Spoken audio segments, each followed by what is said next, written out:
Двајца физиотерапевти, две медицински сестри и лекар специјалист физијатар од физикална терапија при Штипска клиничка се на обука за третман на пациентите кои се повредени во пожарот во дискотеката Пулс во Кочани, а кои се враќаат од европските клиники каде беа хоспитализирани, информираше првиот човек на болницата доктор Владко Захариев. Обуката трае веќе десетина дена и работат парцијално, делимично со пациенти што се препраќаат од клиниката за пластична хирургија од Скопје во Кочани за понатамошни третмани. Во Штипска клиничка нема хоспитализирани од трагедијата, но во дневна болница има двајца пациенти. Од вчера започна и реновирањето и адаптацијата на модуларната болница, во која ќе се сместат 15 специјалистички амбуланти за прегледи преку мој термин. Има една поголема просторија преграда за евентуални мали интервенции, земање на крв или евентуално ехо.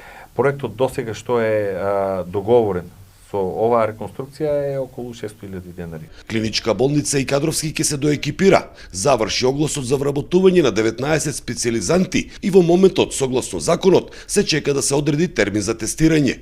За Сител, Трајан Ристовски.